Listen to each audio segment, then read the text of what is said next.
Hello guys, कैसे आप सब। तो फिर सीटेट जनवरी 2024 का पेपर यानी जो 21 जनवरी को होने वाला है वो आप लोगों का परसों या फिर 21 तारीख को हो जाएगा, राइट। तो फिर हम हमारे चैनल पर सीडीपी का कोर्स कर रहे हैं जिसमें मैं आप लोगों को 30 डे सीरीज करवा रही हूँ। तो फाइनली आज जो है वो हमारा डे डे 30 है, यानी आज की ये जो वीडियो है वो कंप्लीट आप लोगों के कंप्लीट सिलेबस पर बेस्ड है। यानी कि ये जितनी भी मिनट्स की वीडियो होने वाली है, मुझे नहीं पता ये कितने मिनट की होने वाली है, लेकिन इस वीडियो में मैं आप लोगों के साथ में जितनी भी सीडीपी है, पेपर 1 पेपर 2 दोनों के लिए जितने भी सीडीपी के जितने भी टॉपिक्स है वो सारे के सारे जो है वो एज अ शॉर्ट नोट्स जो मैंने अपने एग्जाम के टाइम पे बनाए थे वही नोट्स मैं आप लोगों के साथ में शेयर कर रही हूँ। एकदम छोटे छोटे पार्ट्स में मैंने जो है वो सारे के सारे टॉपिक लिखे हैं ताकि आप लोगों को रिविजन करते टाइम जो है वो बहुत ज्यादा हेल्प मिले। आप इस वीडियो को एक बार देखेंगे और वही चीज़ें अगर आप लोग एक नोटबुक में उतार लेंगे तो आप लोगों को शायद जो है वो रिवीजन यानी कि एग्जाम से 1-2 घंटे पहले भी अगर आप लोग रिवाइज करते हैं तो आप लोगों के लिए बहुत ज़्यादा हेल्पफुल होगी। तो चलिए बिना किसी देरी के वीडियो को स्टार्ट करते हैं। पहला हमारा जो टॉपिक आता है मोस्ट इंपॉर्टेंट वो आता है ग्रोथ एंड डेवलपमेंट, ऑब्वियसली वृद्धि और विकास। अब इस टॉपिक में से मैं आप लोगों को छोटे-छोटे कुछ की पॉइंट्स बताऊँगी। बस उन की पॉइंट्स को याद रखकर भी आप जो है वो क्वेश्चन को एलिमिनेट या फिर उस तक पहुँच सकते हैं। तो यहाँ पर हम लोगों को पता है कि ग्रोथ ग्रोथ का मतलब होता है जो मात्रात्मक होती है यानी क्वांटिटेटिव होती है, क्वांटिटी पर बेस्ड होती है। और डेवलपमेंट डेवलपमेंट जो होता है वो गुणात्मक होता है, गुणों पर बेस्ड होता है और वो क्वालिटेटिव होता है। देखिए डेवलपमेंट जो होता है वो बड़ा होता है, ग्रोथ जो होती है वो उसके अंदर आती है। यानी अगर किसी भी इंसान में डेवलपमेंट हो रहा है तो मतलब उसमें ग्रोथ ऑलरेडी हो चुकी है। इसको अगर मैं एक शॉर्ट जो सर्कल के रूप में बताऊँ तो देखिए ये है डेवलपमेंट, बाहर का जो बड़ा है वो डेवलपमेंट है और अंदर की तरफ ग्रोथ है। यानी ग्रोथ कम होती है और डेवलपमेंट बड़ी होती है, राइट? अब इतनी सी चीज़ें आप लोगों को याद रखनी है कि ग्रोथ जो होती है वो मात्रात्मक, डेवलपमेंट गुणात्मक और ग्रोथ जो होती है वो डेवलपमेंट का ही भाग होता है। उसके बाद में इसके कुछ प्रिंसिपल्स हैं, उन प्रिंसिपल को देखेंगे हम लोग।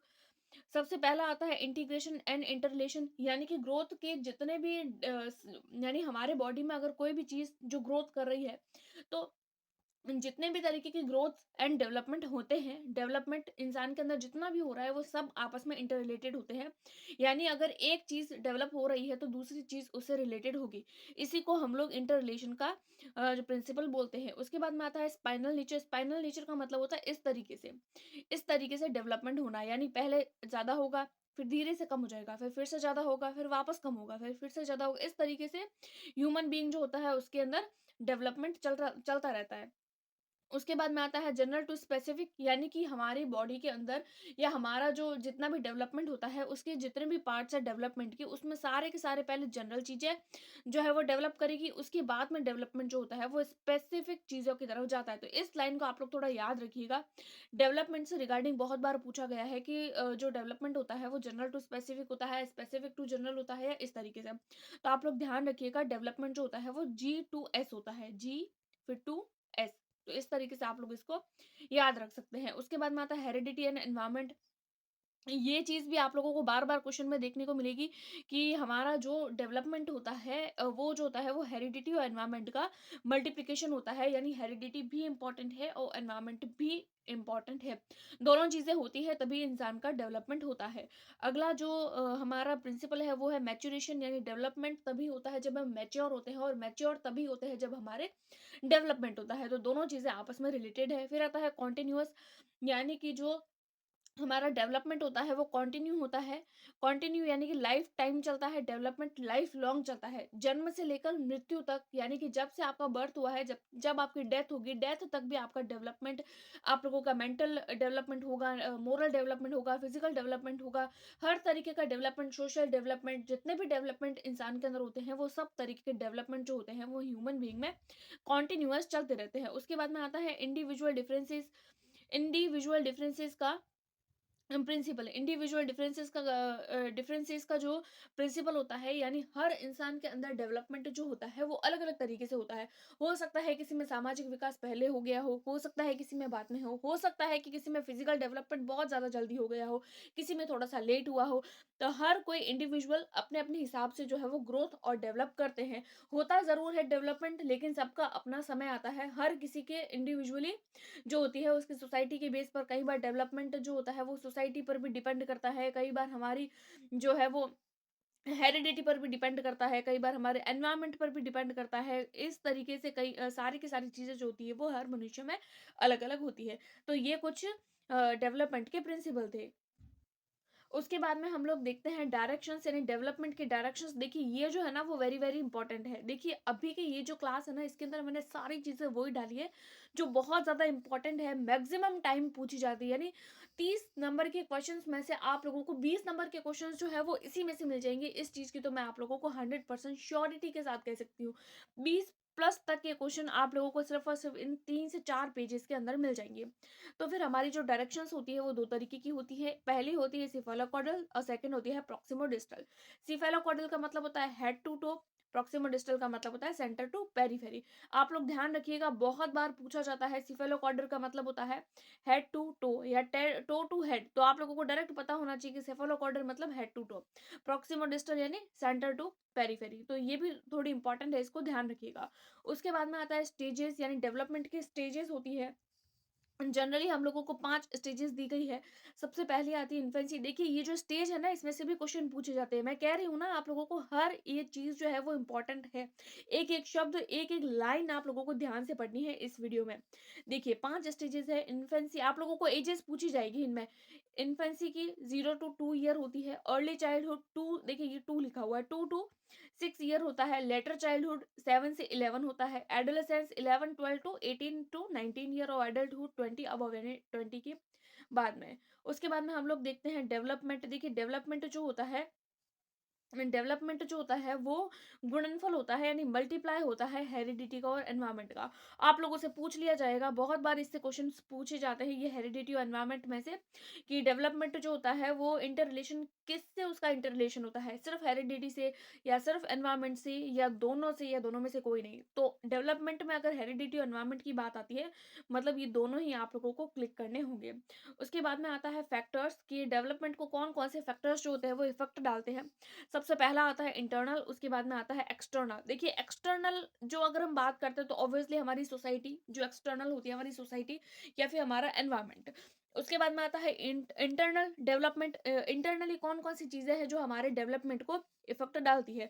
तो सबसे पहला आता है हमारा इमोशनल बिहेवियर। उसके बाद में आता है हेरिडिटी, हमारी इंटेलिजेंसी, कि हमारा इंटेलिजेंस किस तरीके का है, उस पर भी हमारा डेवलपमेंट डिपेंड करता है। उसके बाद में आता है बायोलॉजिकल फैक्टर्स, यानी कि हमारे जितने भी बायोलॉजिकल फैक्टर जो हमारी बॉडी के अंदर होते हैं, वो सारी चीज़ें जो होती है वो इंटरनल जो होती है वो हमें इफेक्ट डालती है। और एक्सटर्नल में तो ओनली सोसाइटी और एनवायरनमेंट हमारा आ जाता है। उसके बाद में आता है कॉग्निटिव डेवलपमेंट। कॉग्निटिव डेवलपमेंट यानी देखिए अगर कहीं पर भी आप लोगों को दिख जाए कॉग्निटिव, तो आप लोग हमेशा ध्यान रखना, कॉग्निटिव का मतलब ही जीन पियाजे। जीन पियाजे का वर्ड दिख जाए मतलब कॉग्निटिव डेवलपमेंट, ऐसे ही समझिए आप लोग। क्योंकि अभी जो है आप लोगों के पास में 1 दिन का टाइम है, तो फिर इस टाइम पे आप लोग जस्ट एज अ रिविजन आप लोग इस तरीके से देख सकते हैं कि कॉग्निशन कहीं पर भी अगर आप लोगों को वर्ड मिल जाता है तो आपको वहां पर जीन पियाजे लगाना है। आप लोग भले ऑप्शन ना भी पढ़ेंगे तो भी आप लोग आसानी से आंसर तक पहुंच जाएंगे।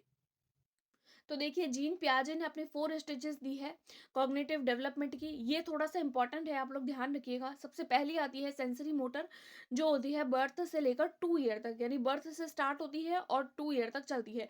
इसकी क्या क्या वर्चूज है, क्या क्या चीज़ें जो है वो इस एज में बच्चे के अंदर आती है। ऑब्जेक्ट परमानेंस एक तो आता है, दूसरा इमिटेशन आता है, तीसरा सेंसेस एक्टिव हो जाती है, यानी सेंसेस के थ्रू बच्चा सीखता है। अब इसमें से क्वेश्चंस आप लोगों को कैसे देखने को मिलेगा, तो क्वेश्चंस डायरेक्ट देखने को मिलेगा कि एक बच्चा जो है उसमें ऑब्जेक्ट परमानेंस जो है वो किस एज में आता है। फिर आप लोगों को ये चारों स्टेजेस के नाम दे दिए जाएंगे, तो ऑब्वियसली आप लोगों को सेंसरी मोटर लगाना है। तो ये 3 ही शब्द है, आप लोगों को ये याद रखने हैं। उसके बाद में आता है प्री ऑपरेशनल। तो देखिए प्री ऑपरेशनल स्टेज जो होती है वो 2 टू 6 ईयर चलती है। इसके अंदर बच्चा जो होता है वो ईगोसेंट्रिक होता है, एनिमिज्म होता है, फॉल्स रीजन आते हैं और इरिवर्सिबिलिटी होती है। प्री ऑपरेशनल में 4 वर्ड जो है वो आप लोग ध्यान में रखिएगा। आप लोगों से इसमें से भी ऐसे ही क्वेश्चन पूछा जाएगा कि एक बच्चा जो है वो अपने खुद के चोट लगती है तो उसको बुरा लगता है, और जब है ना वो जो है अपने डॉल को देखता है तो उसको जब चाटा लगाता है तो उस बच्चे को ऐसा लगता है कि इस डॉल को भी चोट लगी होगी, यानी वो जो निर्जीव चीज है उसको भी लिविंग थिंग मान रहा है, यानी उसके अंदर एनिमिज्म का भाव है। तो ये कौन सी स्टेज हो गई, तो ये प्री ऑपरेशनल है, यानी जिसमें एनिमिज्म यानी मानवता वाला भाव बच्चे के अंदर आ जाता है। तो इसको आप प्री ऑपरेशनल स्टेज में शामिल कर सकते हैं। उसके बाद में आता है concrete operational stage. Concrete operational stage जो होती है वो 6, 7 टू 11 ईयर तक चलती है।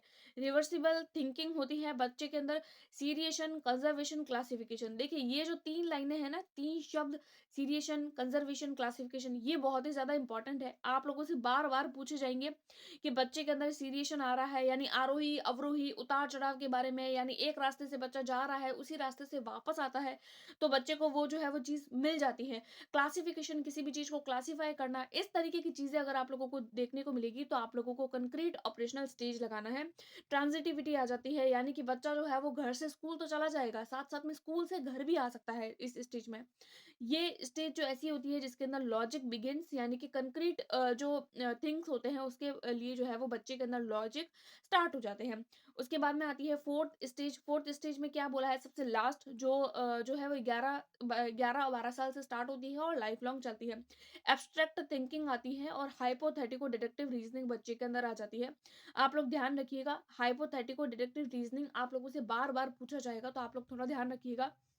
इस तरीके का वर्ड अगर आप लोगों को दिखे, तो आपको फॉर्मल स्टेज, ऑपरेशनल स्टेज लगानी है। उसके बाद में हम लोग देखते हैं कि जीन पियाजे से रिगार्डिंग कुछ-कुछ इम्पोर्टेंट पॉइंट्स, आप लोगों को एक नया वर्ड मिलेगा, स्कीमा देखने को। कई बार पूछा जाता है कि जीन पियाजे से संबंधित वर्ड कौन-सा है?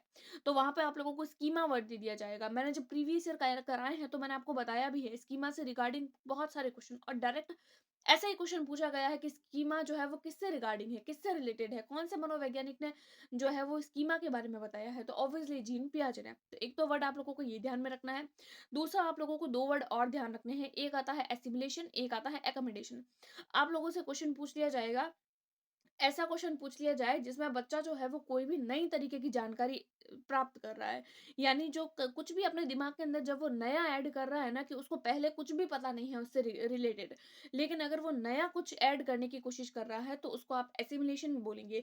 जैसे कि मान लीजिए बच्चे ने पक्षी को कभी ना देखा हो, तो आप उसको बता सकते हैं कि ये जो उड़ता है आसमान में पंखों के थ्रू, उसको हम पक्षी बोलते हैं। तो उसने बच्चे को नहीं पता था कि पक्षी क्या होता है, लेकिन अब हमने उसको बता दिया, उसके माइंड में न्यू चीज़ ऐड हो गई। उसने अपने माइंड में एसिमिलेट कर लिया उस चीज़ को। अब जब उस बच्चे ने हेलीकॉप्टर को देखा, तो फिर से वो बोलता है कि देखो पक्षी जा रहा है। फिर हमने उसको बताया कि ये पक्षी नहीं है, ये हेलीकॉप्टर है। तो उसने अपने जो वो बात थी ना पक्षी वाली, उसको चेंज कर लिया। ये जो चेंज करने की थिंक होती है ना, उसको हम एक्कोमोडेशन कहते हैं। तो नया ऐड करना एसिमिलेशन, और नए ज्ञान को जो है वो चेंज करना, उसको मॉडिफाई करना, उसको ही हम लोग एक्कोमोडेशन कहते हैं। तो ये जीन पियाजे से रिगार्डिंग 3 टर्म्स थी, इसको आप लोग थोड़ा ध्यान में रखिएगा। उसके बाद में आता है लॉरेंस कोहलबर्ग। देखिए लॉरेंस कोहलबर्ग जो है, इसने इन्होंने मोरल डेवलपमेंट के बारे में बताया है। मोरल डेवलपमेंट यानी हाइंस डिलेमा के बारे में इन्होंने बताया है। इन्होंने अपने जो डेवलपमेंट, मोरल डेवलपमेंट था, उसके अंदर इन्होंने 3 लेवल बताए हैं, 6 स्टेजेस बताई है। अब इसके अंदर हम देखेंगे कि 3 लेवल और 6 स्टेजेस कौन-कौन सी है। पहला आता है ओबीडियंस एंड पनिशमेंट, यानी कि बच्चा जो है वो कोई भी काम करता है पनिशमेंट के डर से। तो कभी भी आप लोगों को क्वेश्चन में ऐसा दिख जाए जिसमें बच्चे को पनिशमेंट के डर से वो कोई भी काम कर रहा है, तो मतलब आपको जो है वो फर्स्ट स्टेज जो है वो लगानी है लॉरेंस कोहेलबर्ग की। दूसरा आता है इंडिविजुअलिज्म एंड एक्सचेंज, यानी कि कोई भी ऑप्शन जिसमें आपको ऐसा दिखे कि बच्चा जो है वो कोई भी चीज एक्सचेंज कर रहा है, तो आप लोग उसको जो है वो सेकंड स्टेज में लगा सकते हैं। और ये दोनों स्टेज जब मिल जाती है, तो एक लेवल बनाती है जिसको प्री कन्वेंशनल लेवल कहते हैं। उसके बाद में आता है फोर्थ, आप लोग स्टेज समझ, थर्ड स्टेज, जो good girl and nice boy, यानी एक बच्चा जो है वो कोई भी काम इसीलिए करता है क्योंकि उसको पता है कि जब मैं अच्छा काम करूंगा तो मुझे गुड बॉय या नाइस गर्ल या इस तरीके के वर्ड सुनने को मिलेंगे। तो इस तरीके का आप लोगों को अगर शब्द देखने को मिले, तो वो थर्ड स्टेज में आएगा। और फिर आता है लीगल ओरिएंटेशन, यानी कि आप लोगों को लॉ मानने हैं। अगर कोई भी रूल स्कूल में या कहीं पर भी बना है, तो उसको हम लोगों को फॉलो करना होगा। तो ये दोनों स्टेज जो होती है वो थर्ड और फोर्थ, वो कन्वेंशनल लेवल में आ जाती है। सेकंड लेवल आप इसको बोल सकते हैं। फिर आता है सोशल कॉन्ट्रैक्ट, यानी कि समाज का जो भी नियम है उसको फॉलो करना है, लेकिन समाज के भले के लिए हम उसको बदल सकते हैं। इस तरीके का ऑप्शन आप लोगों को अगर आए, तो सोशल कॉन्ट्रैक्ट्स लगा सकते हैं। फिर आता है यूनिवर्सल एथिकल प्रिंसिपल, यानी कि अगर आप लोगों के सामने कोई भी समाज से बना हुआ ऐसा कोई भी रूल है जो समाज से रिलेटेड है, लेकिन आप किसी भी हालत में उसको बदल नहीं सकते हैं, तो आप उसको यूनिवर्सल एथिकल प्रिंसिपल बोलते हैं। अगर आप समाज के भले के लिए उसको बदल सकते हैं, तो सोशल कॉन्ट्रैक्ट, समाज के भले के लिए भी नहीं बदल सकते, तो यूनिवर्सल एथिकल प्रिंसिपल आप लोगों का हो जाएगा। और ये दोनों जो होते हैं, वो पोस्ट कन्वेंशनल में आते हैं, आप लोगों का थर्ड लेवल आता है। उसके बाद में हम लोग देखते हैं वाइगॉस्की के बारे में। तो देखिए, वाइगॉस्की में आप लोगों को देखने को मिलेगा सोशियो कल्चरल थ्योरी, यानी सोसाइटी के बारे में, कल्चर के बारे में आप लोगों को जो भी देखने को मिलेगा, अगर सोसाइटी और कल्चर की कहीं पर भी बात हो रही है, तो मतलब बात आपकी वाइगॉस्की की हो रही है। उसके बाद में हम लोग एक नया वर्ड देखते हैं, जेडपीडी। जेडपीडी का मतलब होता है ज़ोन ऑफ प्रेक्सिमोडिक्सल डेवलपमेंट, यानी कि एक ऐसा एरिया जिसमें बच्चा जो है वो कोई भी चीज़ जो है वो एक लिमिट तक सीख सकता है। जेडपीडी वर्ड कहीं पर भी देखने को मिले, तो डायरेक्ट आप लोग वाइगॉस्की लगा लेंगे। फिर आता है, अगर कोई भी क्वेश्चन या कोई भी ऑप्शन जिसमें आप लोगों को ऐसा सुनने को मिले कि एक वाइगॉस्की के अनुसार कोई भी टीचर है वो बच्चे को हेल्प दे रहा है, क्लू दे रहा है, हेल्प देना, क्लू देना, इस तरीके के वर्ड्स अगर आप लोगों को देखने को मिले, तो मतलब वो स्केफोल्डिंग से रिलेटेड है, और स्केफोल्डिंग वर्ड जो है वो वाइगॉस्की से रिलेटेड है। उसके बाद में आता है एमकेओ, यानी मोर नॉलेजेबल पर्सन। एमकेओ अगर वर्ड देखने को मिल जाए, तो आप लोगों को वाइगॉस्की लगाना है, यानी कि अगर आप क्लू दे रहे हैं, स्केफोल्ड कर रहे हैं, टेम्पररी हेल्प दे रहे हैं, मतलब आपको पास में उस चीज का नॉलेज है, तो आप मोर नॉलेजेबल पर्सन वहां पर हो जाएंगे। उसके बाद में हम लोग देखते हैं कि अगर बात होती है सोसाइटी की, कल्चर की और लैंग्वेज की, यानी कि बच्चा जो है वो लैंग्वेज को किस तरीके से सीखता है, सोसाइटी से और कल्चर से, तो मतलब आपको वाइगॉस्की लगाना है। उसके बाद में हम लोग देखते हैं कि वाइगॉस्की ने 3 तरीके की स्पीचेस बताई है। सबसे पहली आती है सोशल स्पीच, उसके बाद में प्राइवेट स्पीच, फिर आता है silent inner speech. Social speech जो होती है वो बच्चा 2 साल में करता है, प्राइवेट स्पीच बच्चा 3 साल में करता है, और साइलेंट इनर स्पीच जो होता है वो बच्चा 7 साल में करता है। उसके बाद में हम लोग देखते हैं नॉम चॉम्स्की के बारे में। तो देखिए, नॉम चॉम्स्की ने बोला था कि बच्चा जो होता है उसके अंदर लैंग्वेज को डेवलप करने के लिए उसके अंदर इनेट एबिलिटी होती है। कहीं पर भी अगर आप लोगों को इनेट एबिलिटी या एक्वायर, ये दो वर्ड मिल जाए लैंग्वेज को लेकर, तो आप लोगों को नॉम चॉम्स्की लगाना है। जहां पर भी आप लोगों को इनेट और एक्वायर ये दो वर्ड दिखे, नॉम चॉम्स्की होगा। उसके बाद में आता है LAD, यानी लैंग्वेज एक्विजिशन डिवाइस। इसकी फुल फॉर्म ध्यान रखिएगा, LAD यानी कि लैंग्वेज एक्विजिशन डिवाइस। ये वर्ड आप लोगों को कहीं पर भी दिखे, एक्वायर करना, और LAD language acquisition device, Noam Chomsky. Universal grammar होती है, कोई भी लैंग्वेज बच्चा जो है वो यूनिवर्सल ग्रामर से सीखता है। यूनिवर्सल ग्रामर के वर्ड आ जाए, तो नॉम चॉम्स्की के बारे में आप लोगों को ध्यान रखना है। उसके बाद में आता है एनसीएफ 2005। इसकी फुल फॉर्म होती है नेशनल करिकुलम फ्रेमवर्क। क्या बोलता है नेशनल करिकुलम फ्रेमवर्क, कि बच्चा जो है उसको लर्निंग बाय डूइंग, यानी कोई भी काम जो है वो करवा के हैंड ऑन एक्सपीरियंस से कराना है। लर्निंग विदाउट बर्डन, यानी कि कोई भी काम जो है वो बिना बर्डन के, बिना किसी बोझ के कराना है। कनेक्ट विद रियल लाइफ, अगर बच्चे को एजुकेशन दे रहे हैं तो रियल लाइफ से कनेक्ट करके देना है। अगर आप लोगों को ऑप्शन में मिल जाए एक्टिव, एक्सप्लोर करना, इंक्वायरी करना, इस तरीके के वर्ड्स अगर आप लोगों को दिख जाते हैं, तो मतलब वो एनसीएफ के अनुसार बेस्ट टीचिंग होती है। उसके बाद में हम लोग कुछ जो है वो और पॉइंट्स देख लेते हैं, कि एजुकेशन जो होती है वो बाइपोलर प्रोसेस होती है, ऐसा बोला था एडम ने। एडम ने बोला था कि अगर एजुकेशन दिलानी है तो सिर्फ टीचर और स्टूडेंट की ही जरूरत है। उसके बाद में आता है ट्राईपोलर प्रोसेस होता है एजुकेशन। ट्राईपोलर के होता है, इसमें क्या क्या बातें बताई गई थी, कि एक तो टीचर होता है, दूसरा स्टूडेंट होता है, और तीसरा करिकुलम होता है। 3 चीजें हैं जो आज के टाइम पे जो है वो सत्य मानी जाती है, कि हाँ सच में एजुकेशन ट्राईपोलर होनी चाहिए। टीचर और स्टूडेंट के साथ में करिकुलम का भी उतना ही होना इंपॉर्टेंट है। और ट्राईपोलर जो प्रोसेस है उसके बारे में बताया था जॉन ड्यूवी ने, डाईपोलर के बारे में बताया था एडम ने, और ट्राइपोलर के बारे में बताया था जॉन ड्यूवी ने। उसके बाद में हम देखते हैं इंक्लूसिव एजुकेशन के। इंक्लूसिव एजुकेशन क्या होती है, देखिए इंक्लूसिव एजुकेशन का मतलब होता है सबकी शिक्षा सबके साथ, यानी कि जितने भी लोग होते हैं, जितने भी इंटेलिजेंट बच्चे या डिसेबल्ड बच्चे या फिर वीकर या फिर पुअर बच्चे या फिर टैलेंटेड बच्चे, मल्टी टैलेंटेड बच्चे, किसी भी तरीके के बैकग्राउंड से आने वाले बच्चे या किसी भी तरीके के माइंडसेट वाले बच्चे, जिनको एक साथ शिक्षा कराई जाती है, उसको ही हम लोग इंक्लूसिव एजुकेशन कहते हैं। इंक्लूसिव एजुकेशन में आप लोगों को दो वर्ड देखने को मिलेंगे, एक देखने को मिलेगा इंक्लूसिव एजुकेशन जो पॉजिटिव फॉर्म में लिया जाता है, और एक आता है इंटीग्रेशन जो नेगेटिव फॉर्म में आता है। इंक्लूसिव एजुकेशन जो होता है, इसमें फिर से आप लोगों को 2 वर्ड देखने को मिलेंगे, एक आता है इक्विटी, एक आता है इक्विलिटी। तो आप लोगों को ध्यान रखना है, अगर इक्विटी की बात हो रही है, तो आप लोगों को इंक्लूसिव एजुकेशन की तरफ जाना है। इंक्लूसिव एजुकेशन कभी भी इक्विलिटी की बात नहीं करता है, हमेशा इक्विटी की बात करता है। तो कहीं पर भी अगर आप लोगों को इक्विलिटी और इक्विटी वर्ड दिख जाए, तो आप लोगों को इक्विटी की ओर जाना है, क्योंकि इक्विटी इंक्लूसिव एजुकेशन का पार्ट होती है। उसके बाद में हम लोग देखते हैं कि बच्चे के अंदर कुछ-कुछ डिसेबिलिटीज़ होती है। सबसे पहले अगर हम लोग देखें तो डिस्लेक्सिया, पढ़ने से रिगार्डिंग जो भी डिसेबिलिटी है, फिर आती है डिस्ग्राफिया जो लिखने से, डिसकैल्कुलिया जो मैथमेटिक्स से, फिर आता है एडीएचडी। एडीएचडी का फुल फॉर्म होता है attention deficit hyper active disorder, यानी कि एक ऐसा बच्चा जो बहुत ज़्यादा एक्टिव है, वो अपनी जगह पर जो है वो कॉन्स्टेंटली काफ़ी देर तक नहीं बैठ सकता है, तो उसको ही हम लोग एडीएचडी बोलते हैं। फिर आता है ऑटिज़्म। ऑटिस्टिक बच्चा जो होता है उसको कम्युनिकेट करने में, सोसाइटी में इंटरैक्ट करने में प्रॉब्लम होती है। फिर आता है डिस्फ्रेजिया जो मोटर स्किल्स यानी कि आपकी जो भी बॉडी है, बॉडी से रिगार्डिंग जो भी स्किल्स होती हैं उसको करने में बच्चे को दिक्कत आती है। तो ये कुछ डिसेबिलिटीज़ थी, बिल्कुल शॉर्ट में लिखी गई है ताकि आप लोगों को रिवीजन करने में हेल्प मिले। उसके बाद में आता है सोशलाइजेशन। सोशलाइजेशन जो होता है यानी समाज से रिगार्डिंग, यहाँ पर आप लोगों को 2 एजेंट देखने को मिलेंगे, एक आता है प्राइमरी, दूसरा आता है सेकेंडरी। आप लोगों को सीधा-सीधा देखने को मिलेगा कि सोशलाइजेशन के प्राइमरी एजेंट कौन से हैं, सेकेंडरी एजेंट कौन से हैं। तो प्राइमरी एजेंट में आप लोगों के फैमिली, पीयर्स, नेबर्स आ जाएँगे और सेकेंडरी में आप लोगों को school, society and mass media जैसे न्यूज़पेपर हो गया, लाइब्रेरी हो गई, तो ये सारे के सारे सेकेंडरी में आ जाते हैं। उसके बाद में आता है मोटिवेशन। तो देखिए मोटिवेशन जो होता है वो सबसे पहले बता दूँ तो नीड से रिलेटेड होता है। अगर कोई भी बच्चा जिसको नीड है ना तो उसको मोटिवेशन आएगा, नीड नहीं है तो उसको मोटिवेशन की ज़रूरत नहीं रहती है।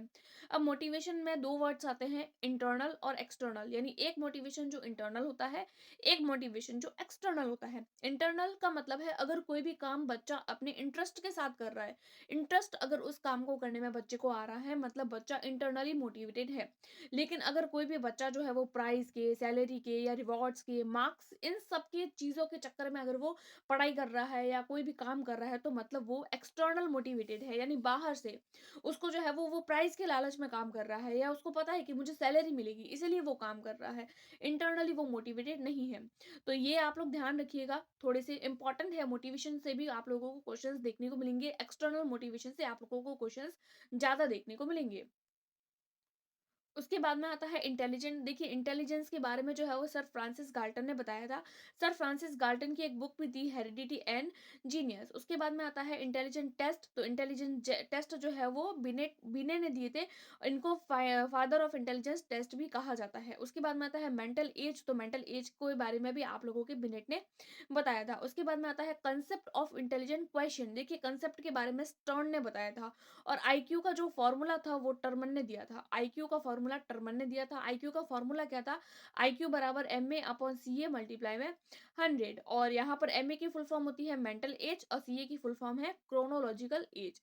उसके बाद में आता है मल्टीपल इंटेलिजेंस। तो मल्टीपल इंटेलिजेंस के बारे में हार्वर्ड गार्डनर ने बताया था जिसमें इन्होंने 8 तरीके की इंटेलिजेंस जो है वो बच्चे के अंदर होती है इस बारे में बताया था।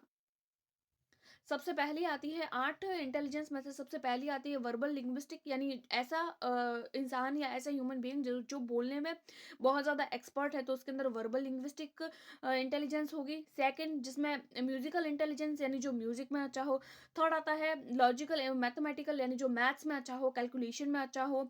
उसके बाद में आता है स्पेशल इंटेलिजेंस जो मैप वगैरह बनाने में या फिर आर्किटेक्ट जो होते हैं आर्किटेक्चर्स या फिर जो मंदिर मस्जिद जैसे ये इस तरीके से नक्शे बनाते हैं इन सब की, तो उसके अंदर स्पेशल इंटेलिजेंस पाई जाती है। उसके बाद में आता है बॉडीली काइनेस्थेटिक, यानी बॉडीली काइनेस्थेटिक का मतलब होता है जो बॉडी बिल्डर वगैरह सब होते हैं जिनकी बॉडी बहुत अच्छी होती है जैसे मैरी कॉम वगैरह, तो वो बॉडीली काइनेस्थेटिक होते हैं। फिर 2 वर्ड आप लोगों को देखने को मिलेंगे, एक आता है इंटरपर्सनल, एक आता है इंट्रापर्सनल। इंटरपर्सनल का मतलब होता है जो 2 लोगों के बीच की समझ पाए उसको बोलेंगे इंटरपर्सनल, और जो खुद को समझ पाए उसको बोलते हैं इंट्रापर्सनल। आप लोगों को बार-बार क्वेश्चन देखने को मिलेगा इसमें से, जैसे आप लोगों से क्वेश्चन पूछ लिया गया कि कोई भी बच्चा जो है वो अपने खुद की भावनाओं को समझ पाता है, तो उस बच्चे के अंदर किस तरीके की इंटेलिजेंस हार्वर्ड गार्डनर के अनुसार होगी। देखिए क्या बोल रहे हैं कि बच्चा खुद की भावनाओं को समझ रहा है, जब खुद को समझ रहा है तो इंटरपर्सनल, इंट्रापर्सनल, और जब दूसरों को समझ रहा है तो इंटरपर्सनल। ये 2 वर्ड में कन्फ्यूजन रहती है, टर और इंटर और इंट्रा में, तो थोड़ा ध्यान रखिएगा। उसके बाद में आता है नेचुरलिस्टिक्स। नेचुरलिस्टिक्स यानी जो नेचर से रिगार्डिंग होते हैं वो, जिनको जैसे कि वनस्पति वैज्ञानिक होते हैं, जो नेचर से ज़्यादा प्रकृति प्रेमी जिनको आप बोल सकते हैं। उसके बाद में आता है अ, इनका एक बुक भी हार्वर्ड गार्डनर ने अपनी एक बुक भी दी है, फ्रेम्स ऑफ माइंड, इसको थोड़ा ध्यान रखिएगा। उसके बाद में आता है सीसीई। सीसीई की फुल फॉर्म होती है कॉन्टिन्यूअस एंड कॉम्प्रिहेंसिव इवैल्यूएशन, यानी कि जो पूरे सेशन में, यानी लाइफ लॉन्ग तो नहीं बोल सकते आप लोग, जब तक स्कूल चलती है तब तक आप लोगों का कॉन्टिन्यूअस पूरे साल जो है वो इवैल्यूएशन होता है, उसको आप लोग को सीसीई बोलते हैं, जिसके अंदर स्कोलेस्टिक्स और को स्कोलेस्टिक्स, स्कूलिस्टिक यानी कि आप लोगों की जो भी पढ़ाई है वो, और स्कोलिस्टिक्स का मतलब होता है आप लोगों के स्कूल में जो भी अदर एक्टिविटी हो रही है, like dance, music, skating, swimming, और भी जितनी भी अदर एक्टिविटी, इन सब को जब इवेल्युएट किया जाता है, इन दोनों चीज़ों को इवेल्युएट किया जाता है सीसीई में। उसके बाद में आता है असेसमेंट। क्या होता है? तो देखिए असेसमेंट सबसे पहला आता है असेसमेंट फॉर लर्निंग, जो फॉर्मेटिव असेसमेंट से रिगार्डिंग है, यानी बीच-बीच में टेस्ट लेना, सेशन के बीच-बीच में, जैसे कि first test, second unit test, third unit test, या चैप्टर के बाद में, या वीकली टेस्ट, या मंथली टेस्ट। उसके बाद में आता है assessment of learning. Of learning यानी समेटिव असेसमेंट, यानी कि जो एंड में एग्जाम होते हैं, एनुअल एग्जाम, उसको आप ऑफ लर्निंग बोलते हैं। फिर आता है assessment as learning. As learning का मतलब होता है सेल्फ असेसमेंट, खुद को ही असेस करना। बच्चा जब खुद को ही असेस करता है तो उसको असेसमेंट एज लर्निंग बोलते हैं। फिर आता है असेसमेंट इन लर्निंग, यानी इनका मतलब होता है जो पीयर ग्रुप, यानी कि बच्चे के जब दोस्त वगैरह ये सब लोग मिलकर जब असेसमेंट करते हैं तो उसको हम लोग असेसमेंट इन लर्निंग बोलते हैं। तो ये छोटी-सी वीडियो थी। इस वीडियो के अंदर मैंने आप लोगों को सारे के सारे सीडीपी से रिगार्डिंग सारे क्वेश्चंस, जितने भी आप लोगों के सीडीपी में पूछे जाते हैं, उसके रिगार्डिंग सारी की सारी चीज़ें करवा दी हैं। तो ये एक छोटी-सी वीडियो थी, क्विक रिवीजन के लिए थी, ज़्यादा बड़ी वीडियो नहीं है। पूरी देखी है तो आप लोगों को आई होप बहुत ज़्यादा हेल्प करेगी। तो ये वीडियो पसंद आई है तो please like, subscribe and share. Thanks for watching.